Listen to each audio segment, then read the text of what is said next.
Hai guys, welcome back to Persaiman. Masih bersama dengan saya Victor. Di filter kali ini kita akan membahas mengenai apakah orang Kristen boleh nonton film setan atau tidak. Film setan ataupun juga film horor adalah salah satu genre yang paling favorit dan paling sering diproduksi di Indonesia. Setiap tahunnya pasti ada film setan baru yang muncul. Dan bahkan saking lakunya, banyak film setan yang dijadikan sequel ataupun prequel. Nah, bagaimana sih sikap kita orang Kristen meresponi hal ini? Hal ini sebenarnya masih menjadi perdebatan di antara orang Kristen sampai dengan hari ini.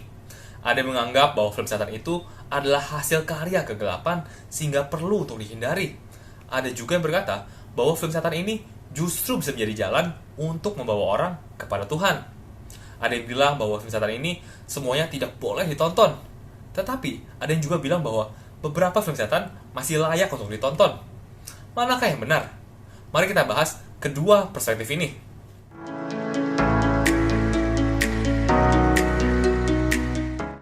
Mari kita bahas dari argumen yang menolak terlebih dahulu. Biasanya, orang-orang yang berargumen seperti ini mengambil ayat dari Efesus 4, ayat yang ke-27, di mana dituliskan bahwa kita sebagai orang Kristen tidak boleh memberikan kesempatan bagi iblis. Dan penonton film setan dianggap sebagai memberikan kesempatan ataupun juga membuka celah bagi kuasa iblis untuk masuk ke dalam kehidupan kita. Terlebih lagi, terkadang dalam beberapa film setan, di dalam plotnya mereka menggambarkan setan itu sebagai pemenang, ataupun juga setan dalam konteks yang lebih positif. Dan banyak juga elemen-elemen dalam film setan yang memuliakan ilmu hitam, ilmu gaib, penyembahan berhala, dan sebagainya yang perlu untuk kita hindari.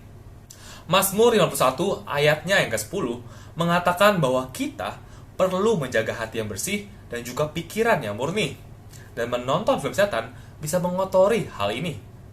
Film setan juga bisa mempengaruhi alam bawah sadar kita.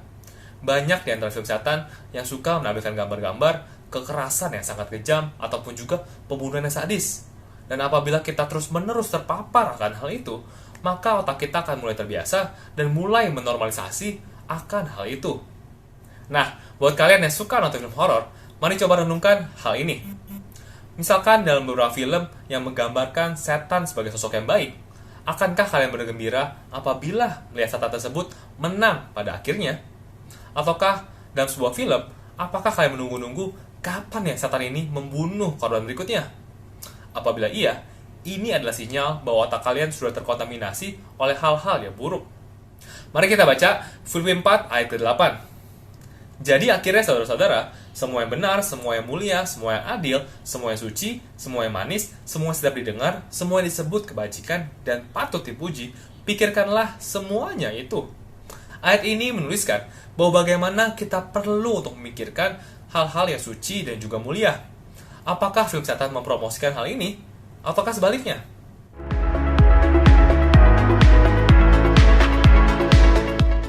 Kita juga perlu tahu bahwa beberapa produser film setan itu adalah orang Kristen. Bahkan, salah satu pembuat film setan paling berpengaruh itu adalah orang Kristen.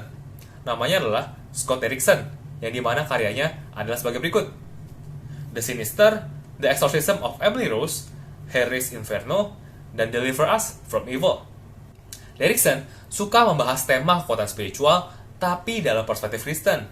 Di dalam satu wawancaranya, Derrickson mengatakan bahwa ia terinspirasi daripada buku karangan C.S. Lewis yang berjudul Screwtape Letters, di mana ia terinspirasi untuk mengabarkan kebenaran, tapi dalam perspektif iblis.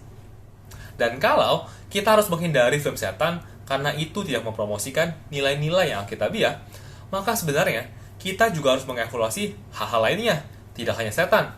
Seperti misalkan, kita juga harus menghindari film-film yang menggunakan makian, karena itu pun tidak baik.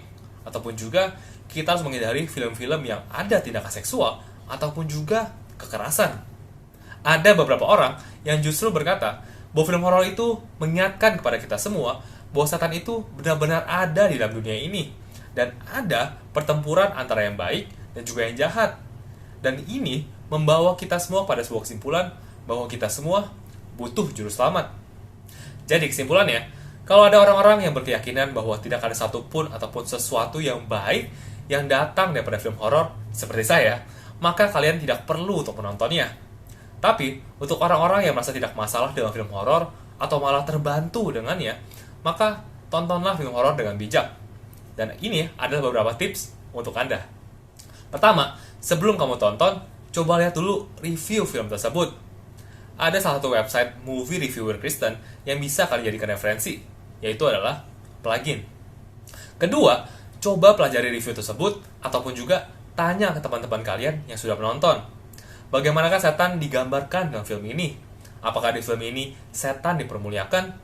Apakah kekerasan dalam film ini memiliki makna atau tidak? Ataupun kita juga bisa mempelajari latar belakang daripada direkturnya dan apakah alasan dibalik pembuatan film ini. Ketiga, yang sudah pasti berdoa dan juga renungkan ayat ini, yaitu 2 Korintus 13 ayat ke-5. Ujilah dirimu sendiri, apakah kamu tetap tegak di dalam iman? Selidikilah dirimu, apakah kamu tidak yakin akan dirimu bahwa Kristus Yesus ada di dalam kamu? Sebab jika tidak demikian, kamu tidak tahan uji. Ayat ini mengatakan bahwa Yesus itu ada dalam diri kita. Jadi bayangkan ya, misalkan kita nonton film horor, itu sama saja kita mengajak untuk Yesus nonton bareng kita. Dan bayangkan kita nonton dengan seorang pribadi yang karakternya suci dan juga mulia. Kira-kira film horor seperti apakah yang kita nyaman untuk membawa Yesus nonton bersamanya? Oke guys, sekian dulu buat episode kali ini. Semoga episode kali ini bisa memberkati kita semua dan juga membantu kita semua terkait dengan film horor. Jangan lupa like video ini kalau kalian suka.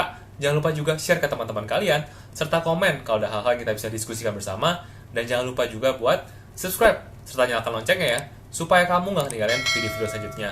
So thank you guys for watching. See you in another episode. God bless.